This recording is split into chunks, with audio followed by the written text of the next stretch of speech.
স্বাগতম সবাইকে। তোমরা যারা সপ্তম শ্রেণীতে পড়াশোনা করতেছো, আজকে আমরা তোমাদেরই বিজ্ঞান বইয়ের মজার একটি চ্যাপ্টার পড়ব। সেই চ্যাপ্টারটা হচ্ছে সপ্তম অধ্যায়, অর্থাৎ শক্তির ব্যবহার। এই চ্যাপ্টারটা আমি তোমাদের বিজ্ঞান বইয়ের গুরুত্বপূর্ণ চ্যাপ্টারগুলোর মধ্যে একটিকে রেখেছি।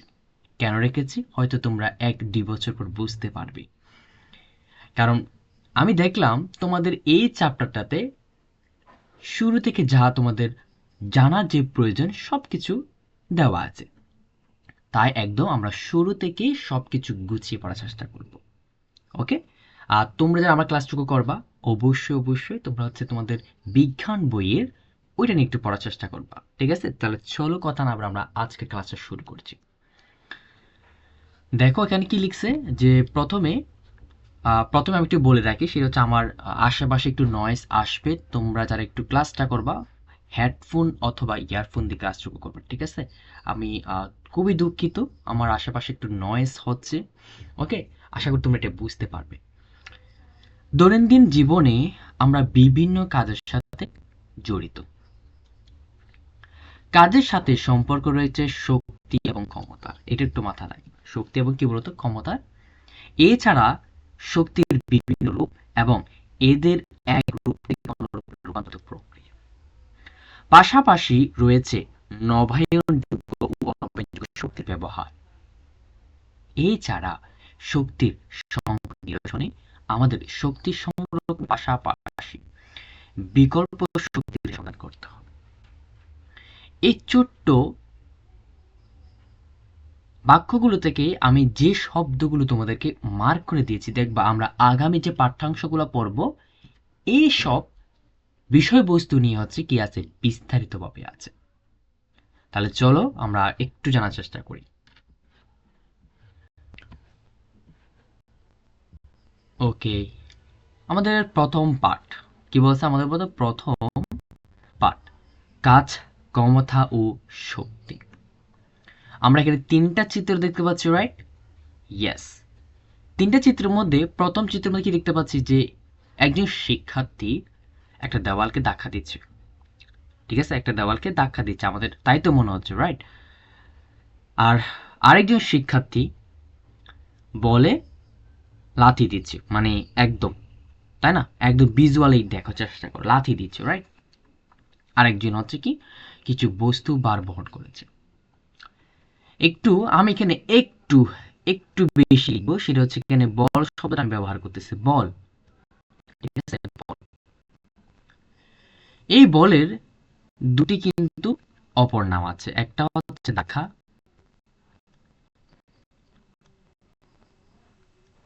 আর একটা হচ্ছে টান। এই দুইটাকে কিন্তু কি বলে? বলই বলে, কিন্তু একটা হচ্ছে ধাক্কা বল আর একটা হচ্ছে টান বল। তাহলে বলো তো দেওয়ালটাকে যে ধাক্কা দিচ্ছে এখানে একটু বল প্রয়োগ করতেছে। আচ্ছা, এখানে তোমরা আরেকটু কনফিউশন হবে, যদিও তোমরা এখন ছোট মানুষ। ছোট মানুষ বলতে সেরকম না, এখনো তোমরা হচ্ছে সপ্তম শ্রেণীতে পড়তেছো আর কি। এই যে বলটা দেখতে পাচ্ছ, রাইট? এই বল আর সেই বল নয়, আমরা আস্তে আস্তে জানার চেষ্টা করব। তাহলে দেখো তো, এই যে দেওয়ালটাকে যে ধাক্কা দিচ্ছে এখানে বল প্রয়োগ, মানে বলটাই দিয়ে দিচ্ছে, রাইট? মানে ধাক্কাটাই তো এক ধরনের বল। ঠিক, তুমি এই বলটাতে, এই বস্তু বলটাতেও একটা লাথি দিচ্ছে, এটাও কিন্তু এক ধরনের ধাক্কা বল। আর তৃতীয় জন ব্যক্তি একজন মাথায় একটি বোঝা নিয়ে দাঁড়িয়ে আছে, তাই না? হ্যাঁ। এবার আসো, আমাদের এখানে কি বোঝাতে চেয়েছে আমরা একটু বাক্যগুলো পড়ার চেষ্টা করি। উপরের চিত্রগুলো দেখে কি মনে হচ্ছে? প্রথম ছবিতে যে একজন শিক্ষার্থী একটি দেওয়ালে ধাক্কা দিচ্ছে, আসলে সে কি কোনো কাজ করেছে? দ্বিতীয় ছবিতে যে ফুটবল খেলছে সে কি কোনো কাজ করেছে? আর তৃতীয় ছবিতে যে মাথা বোঝা নিয়ে দাঁড়িয়ে আছে সে কি কোনো কাজ করেছে? অর্থাৎ আমাদের কিন্তু সাধারণভাবে যদি আমরা বলি, তিনটা ছবি দিয়ে আমাদেরকে তিনটি প্রশ্ন করেছে। একটি মূল শব্দ বা একটা বিষয় জানা যায়, সেটা হচ্ছে তারা কি কোনো কাজ করেছে কিনা। সাধারণ অর্থে আমাদের কাছে উপরের প্রত্যেকটি উদাহরণকে কাজ করা মনে হয়েছে, কিন্তু বিজ্ঞানের ভাষায় কাজের একটি সুনির্দিষ্ট অর্থ আছে। একদম সহজ করে বলতে গেলে কাজ তখনই হবে, কখন হবে বলতো? কাজ যখন কোনো, এই যে দেখো, যখন কোনো বস্তুর উপর বল প্রয়োগের অবস্থা পরিবর্তন হবে। তোমরা যার নবম শ্রেণীতে যদি উঠো তাহলে দেখবা এটাকে কাজ, এই যে কাজ আমি লিখি, কাজ সমান বল গুণ সরণের উপাংশ। একটু কঠিন লাগবে, কিন্তু তোমরা যখন আগামী 1-2 বছর পর যখন নবম শ্রেণীতে পড়বা তখন কিন্তু আমার কথাই মনে পড়বে, দেখবা। রাইট? সো একটু আমি লিখলাম না, চলো আমরা এটাকে পদার্থবিজ্ঞান ভাষায় বলে আমরা একটু লেখার চেষ্টা করি। কাজকে বলা হয় ওয়ার্ক ডাব্লিউ, আর বলকে বলা হয় ফোর্স, আর আমরা ফাংশনটাকে আমরা এস হিসেবে নিই, স্মরণে যেহেতু নিয়েছি। So F S cos theta আমরা একটু জানার চেষ্টা করার জন্য লিখছি। আরেকটা সহজ করে যদি বলি, আমরা তোমরা যেহেতু এখনো সপ্তম শ্রেণীতে আছে, আমরা একদম সহজ করে লিখি, এই যে এফ এস। রাইট? একদম এফ এস। রাইট? কি বলছে? কোন একটা বস্তুর উপর বল প্রয়োগ করব, তার অবস্থানে পরিবর্তন হবে। ভাই আমি বুঝি নাই। রাইট? এখন চিন্তা করে দেখো, একটা বস্তু, এটা এ বিন্দুতে আছে। আমি যদি এই বস্তুটার উপর আমি যদি ধাক্কা দিই, বল এক ধরনের কিন্তু ধাক্কা, আমি যদি ধাক্কা দিই, ধরো এটা এ বিন্দু থেকে বি বিন্দুতে চলে আসে, ভালো করে বুঝবা, এ বিন্দু থেকে বি বিন্দুতে কি হয়েছে বলতো? মুভ হয়েছে। সেক্ষেত্রে আমার স্মরণ হয়েছে কিনা, আগে যেখানে এ ছিল বি তে গেছে। ধরো এদের দূরত্ব হচ্ছে 5 মিটার, তাহলে দেখো 0 থেকে 5 মিটার চলে আসছে। এই তো, তাহলে দেখো আমি যে বস্তুটাকে এই দিকে ধাক্কা দিয়েছি, বস্তুটা সেই দিকে গিয়েছে। ভালো করে বুঝবো, আমি বস্তুটাকে এ বিন্দু থেকে ধাক্কা দিয়েছি, সেই বস্তুটি বি বিন্দুতে গিয়ে পৌঁছেছে। অর্থাৎ সরণের সাথে বলটাও সেদিকে হচ্ছে কিনা। রাইট? বুঝতে পেরেছো? আশা করছি বুঝতে পেরেছো। Right? Yes, that's the one. এটাই বলছে, যখন কোনো বস্তুর উপর আমি বল করব, তার অবস্থানে পরিবর্তন হবে। আর যদি সহজ ভাষায় বলছি, তোমরা আরেকটু বড় হোক, একটু, হ্যাঁ আমি একদম গভীর থেকে বললাম আর কি, মানে একটু গভীর থেকে বলি, একটু একদম আমরা বেসিক থেকে বললাম, যাতে তোমরা 1-2 বছর পর যাতে এটা নিয়ে কোনো প্যারা খেতে না হয়।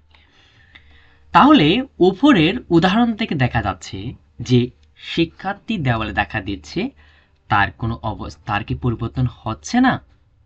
তার কি পরিবর্তন হচ্ছে না?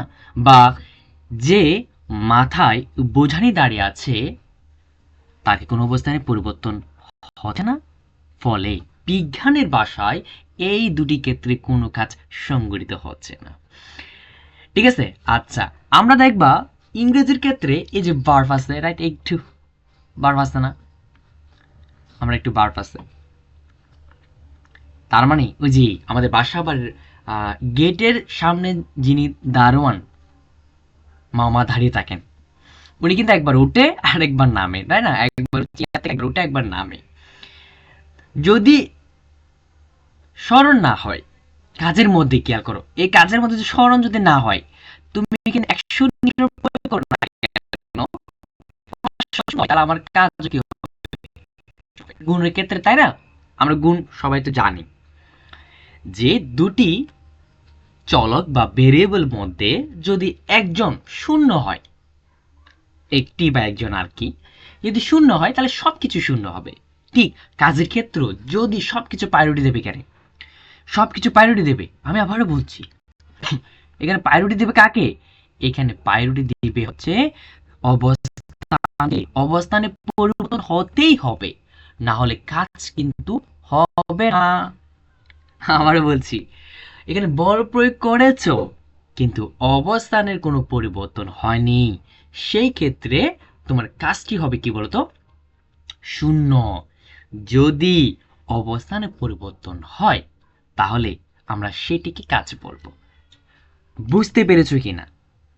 শুনতে পাচ্ছি না। হ্যাঁ, বুঝতে পারছি, তোমরা বুঝতে পেরেছো। চলো আমরা পরবর্তী লাইনগুলোতে চলে। ফলে বিজ্ঞানের ভাষায় এই দুটি ক্ষেত্রে কোনো কাজ সংঘটিত হচ্ছে না।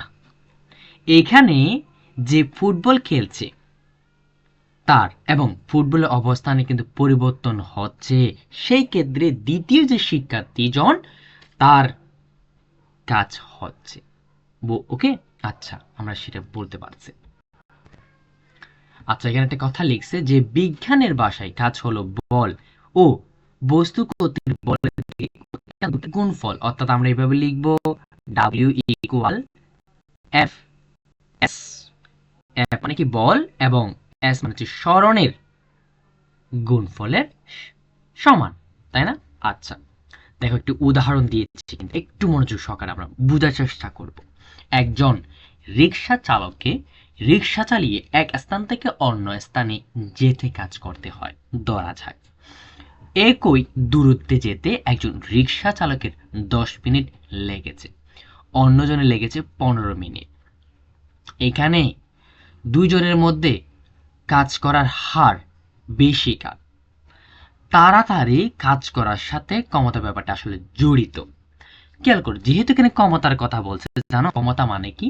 আমরা যদি ক্ষমতা একটু বুঝতে চেষ্টা করি, মানে বিজ্ঞানের ভাষায় ক্ষমতা হলো, আমরা যদি কাজের যে সামর্থ্য করার হার আছে, এই যে কাজ, এটাকে যদি আমরা করি, ভাগ করি, তাহলে আমি ক্ষমতা পাবো। ঠিক আছে, ক্ষমতার একক হচ্ছে ওয়াট। ক্ষমতার একক কি? ওয়াট, মাথা রাখবা। তাহলে এখানে কি বলছে যে কোন একটা কাজ করার হারকে ক্ষমতা বলে, অর্থাৎ এটার কি কাজকে তুমি যখন সময় দিয়ে ভাগ করবে তখন তাকে ক্ষমতা বলবে, রাইট?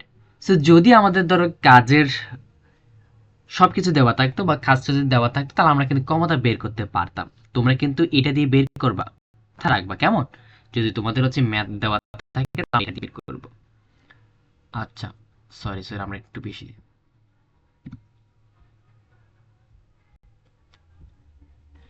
ওকে, কাজের সাথে সংশ্লিষ্ট আরেকটি ব্যাপার দেখা যাক।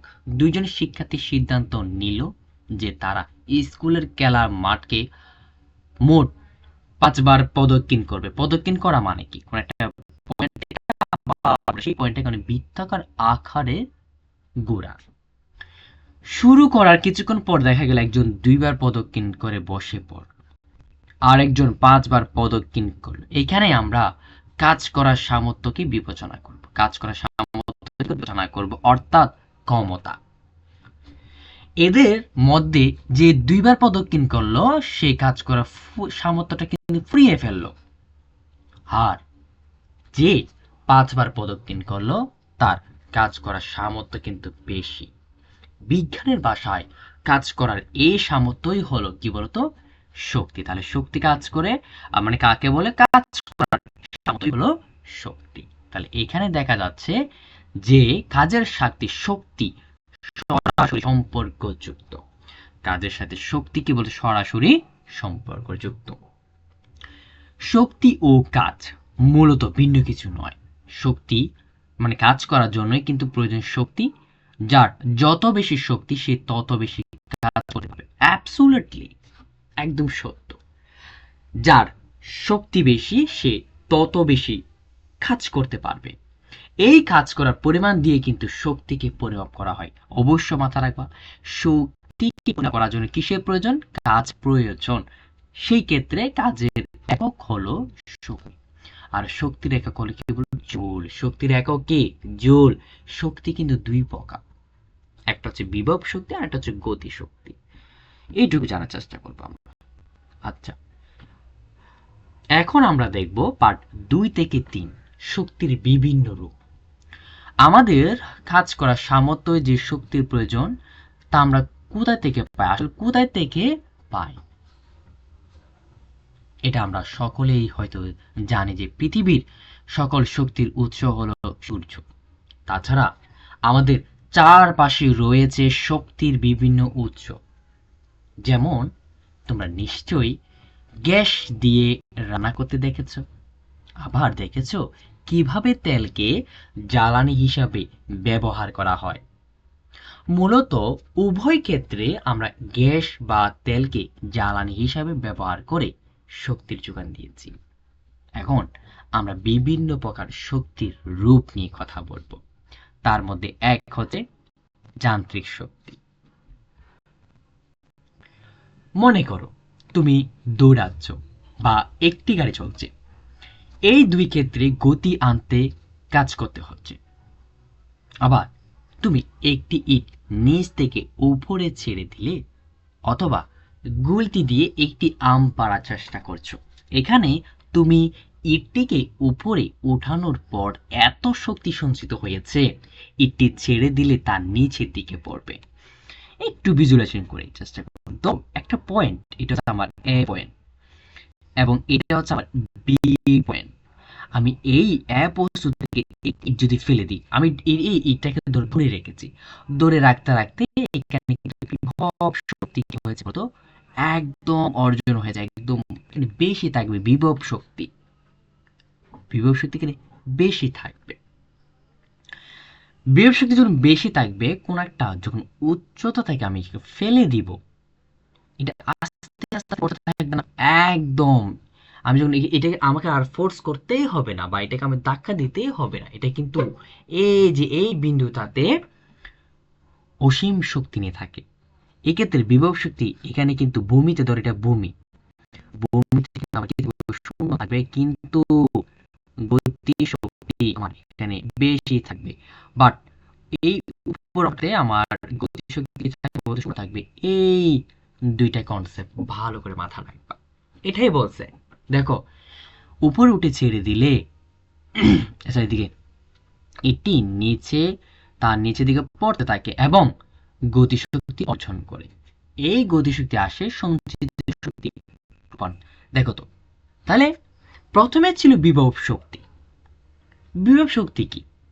কোন একটা স্থির স্থির শক্তি মানে সঞ্চিত শক্তি। সেই সঞ্চিত শক্তি থেকে তুমি গতিশক্তি তোমার রূপান্তর হয়েছে কিভাবে? বেগ বৃদ্ধির সাথে সাথে। আবার গুলতিকে প্রথম পিছনে টানার পর যে শক্তি সঞ্চিত হয়, মনে করো এটা আমার গুলতি, এই গুলতিটা আমি এখান থেকে নিয়ে আসছি কিনা, ছেড়ে দিব, তাহলে সেটা ইয়েস।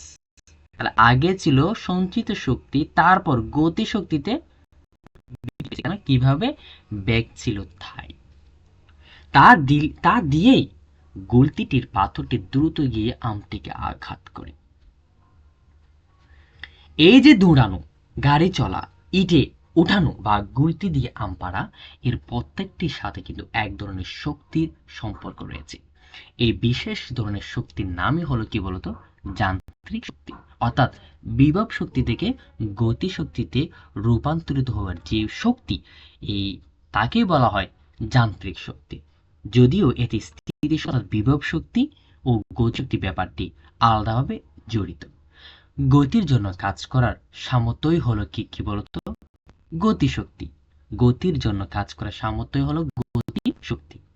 যেমন দৌড়াতে থাকা মানুষ বা চলন্ত গাড়ির শক্তি। আবার কোনো বস্তুর অবস্থানে পরিবর্তনের জন্য সঞ্চিত শক্তি হলো স্থির শক্তি।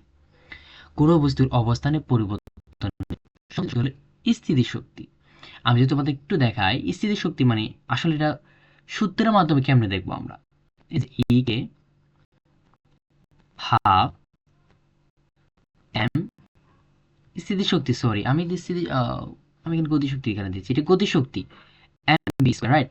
স্থিতি শক্তি এটা কিরকম আমি দেখাই, E equal m g del s. Del s মানে কি? এস মানে হলো অবস্থানে পরিবর্তন। এই যে m g s minus s one, এই যে এস টু থেকে আমরা এই বিন্দু থেকে বি বিন্দু ধরলাম, এই এ বিন্দু থেকে বি বিন্দুতে আসা যে অবস্থানের পরিবর্তন, সঞ্চিত শক্তি হলো স্থিতি শক্তি। আশা করি বুঝাতে পেরেছি। Okay fine. ও স্যার, আমরা একটা টপিক বাদ দিলাম। এবার আসো আমরা দ্বিতীয় যে শক্তিটা, সেটা হচ্ছে রাসায়নিক শক্তি। খাদ্যে বা জ্বালানিতে যে শক্তি জমা তাকে রাসায়নিক শক্তি বলে। আমাদের দেহের জন্য প্রয়োজনীয় তাপ ও গতিশক্তি আমরা খাদ্যে সঞ্চিত রাসায়নিক শক্তি থেকে সরাসরি মাধ্যমে পেয়ে থাকি। পেট্রোল, গ্যাস, কাঠ, কয়লা ইত্যাদি কিন্তু সবকিছু রাসায়নিক শক্তি। কি কি এগুলো কিন্তু আমাদের এমসিকিউতে আসবে। খুব ভালো করে এগুলো দাগিয়ে ফেলতে হবে। আমরা কিন্তু টর্চ বাতি বা রেডিওতে ব্যাটারি যে ব্যবহার করি তাতে কিন্তু রাসায়নিক শক্তি রয়েছে, রাইট? আচ্ছা, এবার দেখব আমরা তাপ শক্তি। রান্না করতে, মোটর গাড়ি বা রেল গাড়ির ইঞ্জিন চালাতে যে শক্তির ব্যবহার করা হয় তাকে বলা হয় কি? তাপ শক্তি। তাকে বলা হয় কি? তাপ শক্তি। আবার বলছি, রান্না করতে, মোটর গাড়ি বা রেল গাড়ি ইঞ্জিন চালাতে যে শক্তির ব্যবহার করতে হয় তাকে বলা হয় তাপ শক্তি। কয়লা, গ্যাস, কাঠ, পেট্রোল বা ডিজেল পুড়িয়ে এ শক্তি পাওয়া যায়। আবার সূর্য থেকেও সরাসরি তাপ আসে।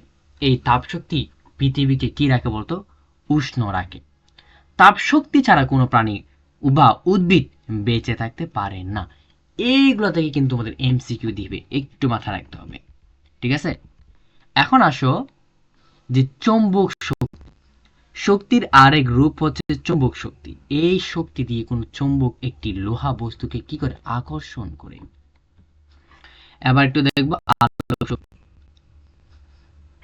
আলোক শক্তি তাপ শক্তির সাথে সূর্যালোক যে শক্তি আসে তাকে আলোক শক্তি বলে। আলোক শক্তি ছাড়া আমরা কিছুই দেখতে পারি না। আলোক সূর্য আলোক শক্তির প্রধান উৎস। আগুন ও বৈদ্যুতিক বাতি জ্বালালেও আমরা কিন্তু আলোক শক্তি পাই। যদিও এগুলো তোমরা নিজেরাও পড়তে পারতে, তারপরও কিছু কিছু লাইন যেগুলো দাগিয়ে দিচ্ছি একটু মাথায় ঢুকে ফেলবো। এবার আসো শব্দ শক্তি। আমরা যখন কথা বলি, গান করি বা বাঁশি বাজাই তখন কিন্তু এক ধরনের শক্তি উৎপন্ন হয়। এর নাম হলো শব্দ শক্তি। তাহলে শব্দ শক্তি কি বলতো? আমরা যখন কথা বলি, গান করি, বাঁশি বাজাই তখন যে এক ধরনের শক্তি উৎপন্ন হয় তারই নাম হলো কি বলতো? শব্দ শক্তি। এই শব্দ শক্তির মাধ্যমে আমরা কিন্তু একে অপরের কথা শুনতে পাই।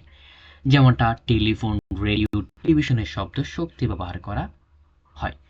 পদার্থের কম্পন থেকে কিন্তু শব্দ উৎপত্তি। আজ যে আমরা কথা বলি, মনে করি এখানে একটা মানুষ দাঁড়িয়ে আছে, সো কথা বলতেছে, এইভাবে কম্পন কম্পন সৃষ্টি হতে আরেকজনের কানে আসে, এখানে এই যে ঢেউ আকারে চলে আসে। তোমরা যারা হচ্ছে লাইফ সাপোর্টের আইসিইউর যে মেশিন গুলো আছে সেগুলো নিশ্চয়ই তোমরা দেখেছো। একটু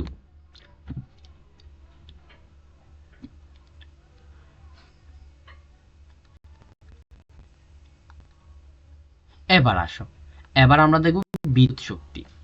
শক্তির একটি অতি পরিচিত এবং প্রয়োজনীয় রূপ হচ্ছে বিদ্যুৎ শক্তি। বিদ্যুৎ শক্তি আমরা বাতি জ্বালাই, পাখা চালাই, কলকারখানায় বিদ্যুৎ শক্তি ব্যবহার হয়। অনেক দেশেই রেলগাড়িও কিন্তু বিদ্যুৎ দিয়ে চলে। বিদ্যুৎ শক্তি এক জায়গা থেকে আরেক জায়গায় তারের সাহায্যে নিয়ে যাওয়া যায়, ঠিক আছে? এবার আসো সবচেয়ে আর একটা ফেমাস যে শক্তি, সেটা হলো পারমাণবিক শক্তি। একটু দেখে ভয় পেয়ে গেছে, রাইট? ভয় পাওয়ার কোনো কারণ নাই। আমরা জানি পদার্থ পরমাণু দিয়ে গঠিত। পদার্থ পরমাণু দিয়ে গঠিত। পরমাণুতে কিন্তু তিনটি কণিকা থাকে, ইলেকট্রন, প্রোটন, নিউট্রন। সো পরমাণুর কেন্দ্রে কণিকা সমূহ অত্যন্ত শক্তিশালী। এই যে কণিকার কথা বলবো না, কণিকাটা হচ্ছে তিনটা। একটা হচ্ছে ইলেকট্রন, প্রোটন আর হচ্ছে নিউট্রন। তাহলে বল দ্বারা একত্রে অবস্থান করে শক্তি প্রয়োগে আসলে কণিকা সমূহ বিচ্ছিন্ন করে পাওয়া যায় পারমাণবিক শক্তি। এরা পরমাণুর অভ্যন্তরে অত্যন্ত শক্তিশালী বল দিয়ে একত্রে বাঁধা রয়েছে।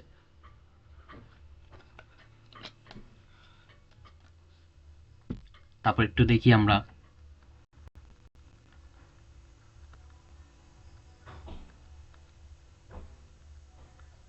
তারপর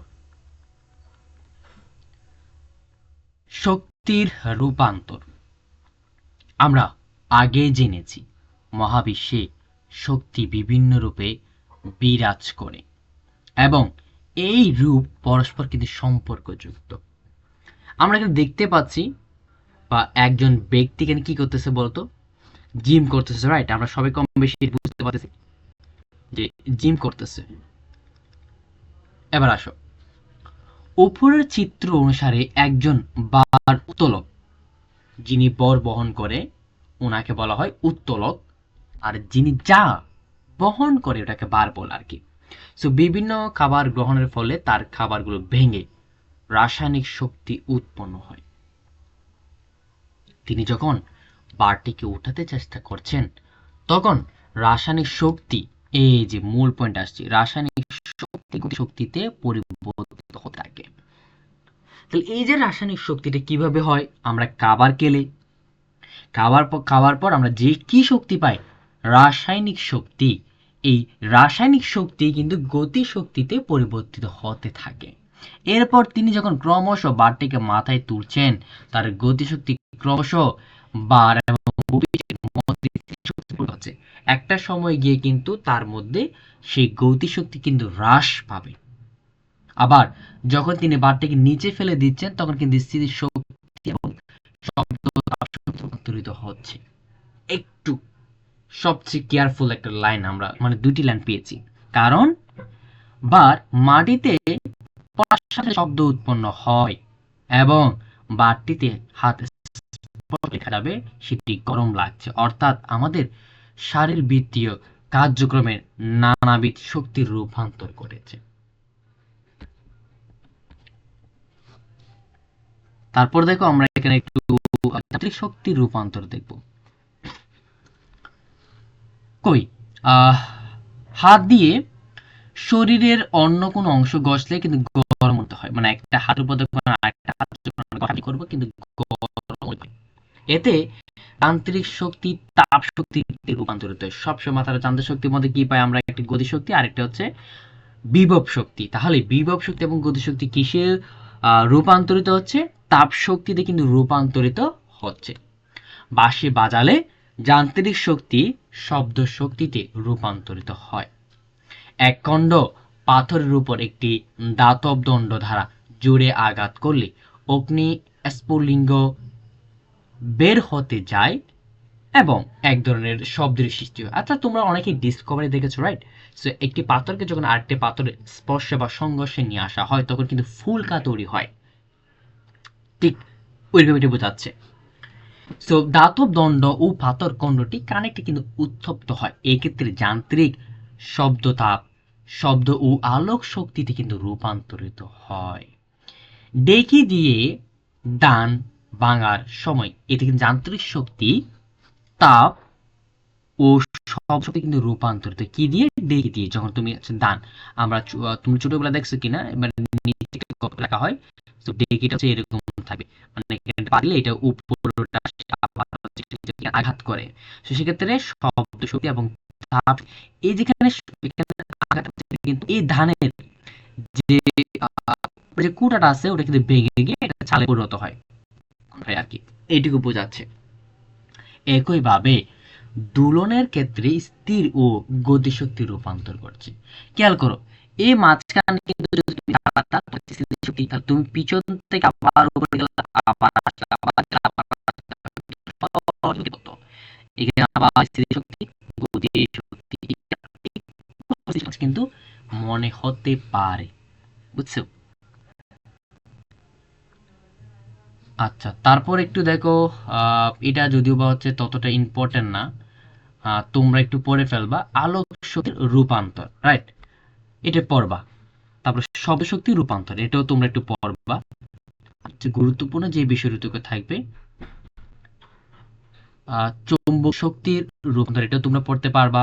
বিদ্যুৎ শক্তি রূপান্তর, এটাও পারবা, ঠিক আছে? আচ্ছা, আমি একটু দেখি ইম্পর্টেন্ট লাইনগুলো কোথায় আছে। রাসায়নিক শক্তির আসলে রূপান্তর কি বলেছে, কয়লা পোড়ালে তাপ উৎপন্ন হয়, রাসায়নিক বিক্রিয়ার ফলে তা কিন্তু ঘটে। তাহলে কিসের ক্ষেত্রে ঘটে, রাসায়নিক বিক্রিয়ার ফলে তা কিন্তু ঘটে। এই ক্ষেত্রে রাসায়নিক শক্তি তাপ শক্তিতে রূপান্তরিত হয়। সাধারণত বিদ্যুৎ কোষে রাসায়নিক দ্রব্যের বিক্রিয়ার ফলে কিন্তু বিদ্যুৎ উৎপন্ন হয়। তাহলে কিসের ক্ষেত্রে, বিদ্যুৎ রাসায়নিক বিদ্যুৎ উৎপন্ন হয়। এই ক্ষেত্রে রাসায়নিক শক্তি বিদ্যুৎ শক্তিতে রূপান্তরিত হয়। এছাড়া কয়লা, পেট্রোল, কেরোসিন গ্যাস ইত্যাদি পুড়িয়ে রাসায়নিক শক্তিতে কিন্তু তাপ শক্তিতে রূপান্তরিত হয়। এইটুকু বলছে। তারপর পারমাণবিক শক্তির রূপান্তর, ওই যে কিছুক্ষণ আগে বললাম, এটা তোমরা পড়ে নিতে পারবা। আচ্ছা, এবার আসো আমরা, ও সরি এখানে চলে গেল, একটু দেখবো আমরা কি বলছে শক্তির সংরক্ষণশীলতা। এখানে এই যে পাঠটুকু, শক্তির সংরক্ষণশীলতা। মনে করো তুমি স্কুলের মাঠে দাঁড়িয়ে একটি টেনিস বলকে উপরের দিকে ছুঁড়ে মারলে। একটি টেনিস বলকে কি করো, উপরে ছুঁড়ে মারলা। কি দেখছো? টেনিস বলটি একটি নির্দিষ্ট উচ্চতায় ওঠার পর আবার নিচে নামতে থাকবে। ধরো এখান থেকে টেনিস বলটা আমি আঘাত করলাম, এইখান থেকে সেটি আবার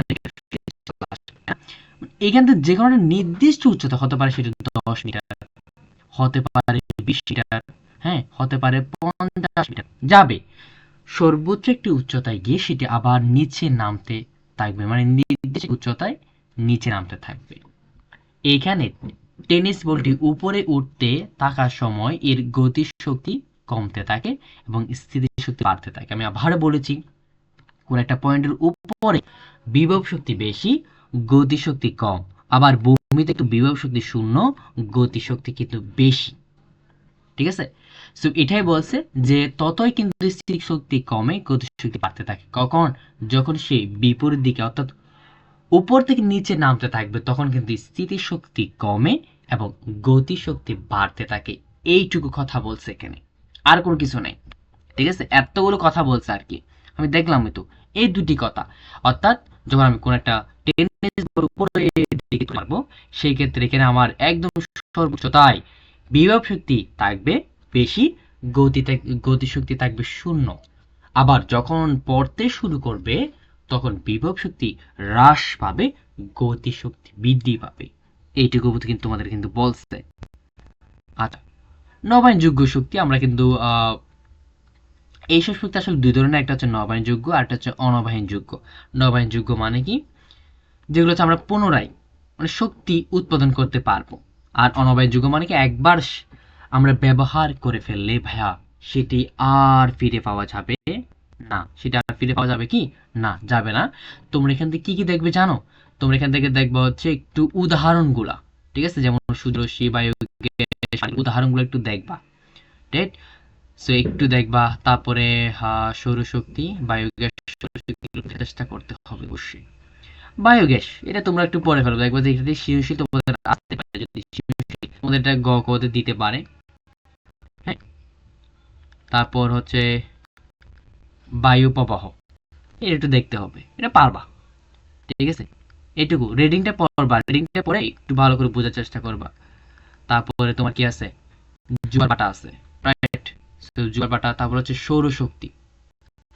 সৌরশক্তি কি বলছে দেখো, সূর্য থেকে যে শক্তি পাওয়া যায় তাকে শক্তি বলে। তাহলে আমরা জানি সূর্য কিন্তু সকল শক্তির উৎস। পৃথিবীতে যত শক্তি আছে তার সবই কোনো না কোনো ভাবে সূর্য থেকে আসে বা সূর্য কিরণ ব্যবহার করে তৈরি হয়েছে। যেমন আধুনিক সভ্যতার ধারক জীবাশ্ম জ্বালানিতে আসলে বহুদিনের সঞ্চিত সৌরশক্তি কিন্তু থাকে। এই যেখানে জীবাশ্ম না, এই জীবাশ্মটা মানে হলো মাটির নিচে পড়ে থাকে এগুলা, মানে মাটির নিচে কোন একটা বৃক্ষ বলো মানে পচে একটা গ্যাস তৈরি হয়, ওটাকে আমরা বায়োগ্যাস বা জীবাশ্ম হিসেবে বলতে পারি। সো এটা একটু পরে ফেলবা। নবায়নযোগ্য শক্তি শুনে বাংলাদেশ আসল প্রেক্ষাপট, প্রেক্ষাপট। ঠিক আছে? এটা তোমাদের উপর দায়িত্ব দিলাম।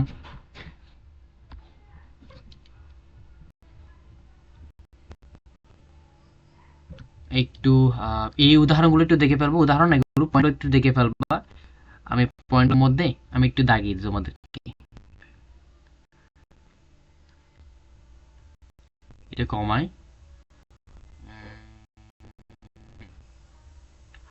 বাড়াই না। দেখো, নবায়নযোগ্য শক্তি সাধারণত পরিবেশ বান্ধব, কারণ এরা সাধারণত কিন্তু বায়ুতে কার্বন ডাইঅক্সাইড কি বাড়ায় না। আচ্ছা, তারপর নবায়নযোগ্য শক্তি বা সীমাবদ্ধতা একটু দেখে নেবা, তোমাদের কিন্তু এটা করতে আসতে পারে, করতে বা করতে পারে। তাই একদম ফেলে কিন্তু রাখা যাবে না। যেগুলো আমরা পড়েছি, এটার শক্তি সুবিধাটার পড়বা। ঠিক আছে, শক্তি সুবিধা ঠিক আছে, তোমাদের যেহেতু গতে একটু তুলনা দিতে পারি। আচ্ছা, তারপর অনবায়নযোগ্য শক্তি সীমাবদ্ধতা, এটাও কিন্তু ভালো করে দেখবা, শক্তির ব্যবহার এবং সংকট।